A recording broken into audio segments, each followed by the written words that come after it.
The true battle is against ego itself. The Dokudo is a short text composed of 21 precepts or principles that Musashi wrote towards the end of his life. Written shortly before his death in 1645, his precepts reflect the idea he had on the conduct to follow on the path of life and death. It is a philosophical piece of work offering advice on how to live an honorable life by being disciplined and authentic.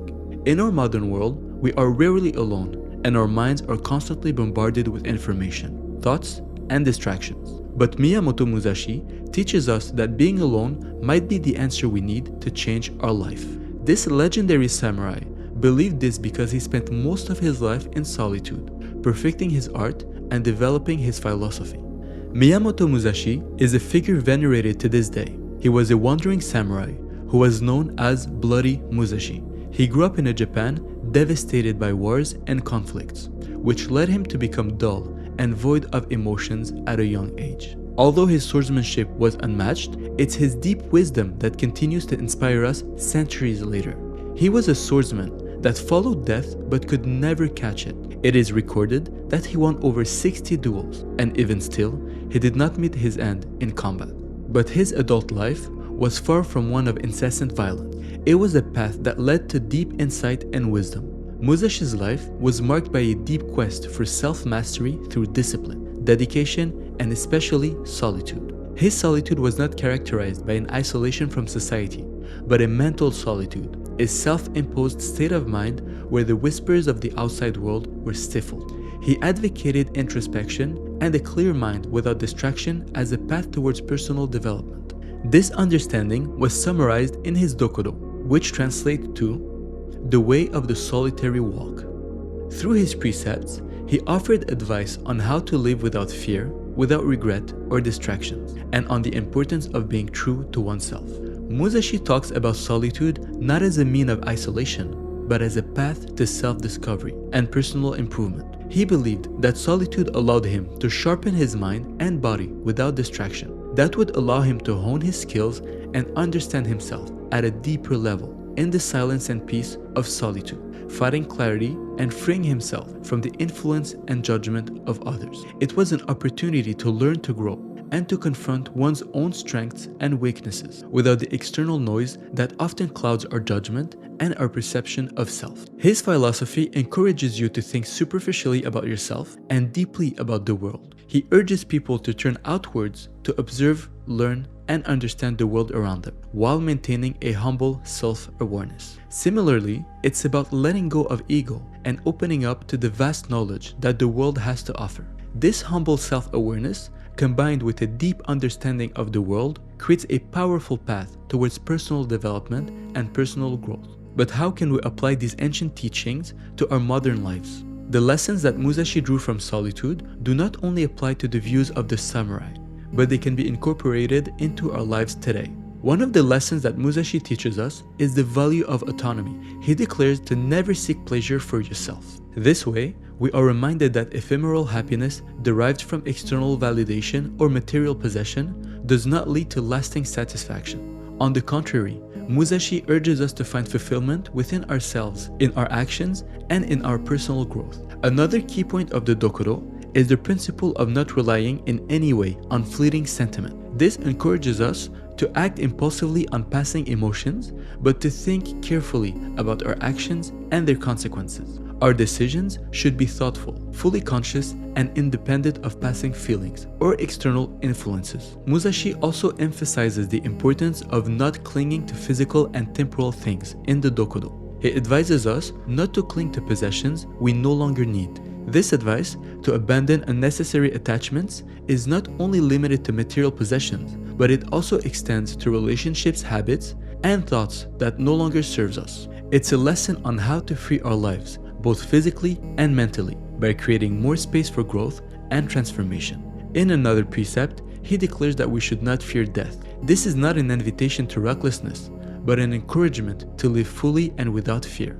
Knowing that death is a part of life is an invitation to live each day as if it were the last, to value every moment and to seize the opportunities presented to you. Finally, he reminds us to detach ourselves from desire throughout our lives. This teaches us to free ourselves from the constant thirst for more.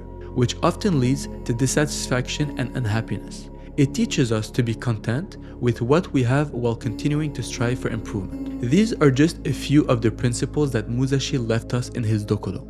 They provide us with a map to navigate through life, highlighting the value of introspection, autonomy, thoughtful decision-making, and letting go of the superfluous. The world today is very different from Musashi's time. We are constantly connected to technology, which brings us together more than ever. But Musashi pointed out solitude is invaluable for personal growth and self-awareness. So how can we implement Musashi's teachings on solitude in our interconnected world? Based on his philosophy and writing, you can do the following. Firstly, you can practice solitude by regularly setting aside time away from the hustle and bustle of daily life. This can be done through daily moments of silence and solitude, whether through meditation, walks in nature, or simply sitting quietly in your room. During these moments, allow yourself to think, to reflect, and to just be. Secondly, consider practicing digital detox. Establish designated moments each day to disconnect from your devices. This gives you the space you need for introspection and inner peace. It's a way to assert your independence from the constant demand for attention and to create space for solitude. Thirdly, solitude goes beyond physical separation. It also involves mental and emotional separation. It means letting go of the need for approval, the desire to compare yourself to others, and the desire to conform. It's about learning to stand firm in your beliefs and decisions even if they go against the crowd. Finally, making solitude a priority. Treat it as an essential element of your personal care routine. It is something non-negotiable. Don't see it as a luxury, but as a necessity for personal growth and self-awareness. The world may be different from Musashi's time, but the lessons he learned in his solitude are timeless. By incorporating this principle into our lives, we can learn not only to be alone, but to thrive in solitude, to find peace and fulfillment within ourselves, to face the challenges of life. Accepting solitude is not always easy. It often goes against our instincts for connection and social interaction. We may even fear solitude by associating it with isolation or abandonment. It's essential to distinguish between solitude and isolation. Isolation is a state of emotional distress, a feeling of being socially isolated or disconnected. It's an undesirable state. Solitude, on the other hand, is being alone without feeling lonely. It's a state of positive and constructive connection with oneself. We also need to understand that solitude is not an all-or-nothing concept. It's not necessary to retreat into a cave or live as a hermit to experience it.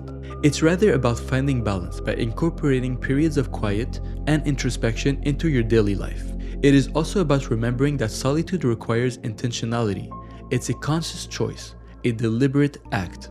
It's about taking the time for yourself, for your thoughts and reflections. You will need to learn to embrace the discomfort that may accompany solitude. This discomfort can be a sign of growth, an indication that you're challenging yourself, pushing your limits, and stepping out of your comfort zone. Musashi understood the challenges of embracing solitude, but he also recognized its benefits. Through his life and teachings, he offers us a plan to overcome these challenges and harness the transformative power of solitude. Miyamoto's journey through life and his teachings are a powerful reminder of the importance of solitude in personal growth and self-realization. The path to self-mastery often requires walking alone. The journey may not be easy, but it is certainly rewarding. And perhaps, like Musashi, you'll discover that being alone can truly change your life. Hey guys, thank you for tuning in until the end of the video. I really hope you enjoyed watching it. If you did, don't hesitate to drop a like and subscribe. As always, thank you for watching and see you on the next one.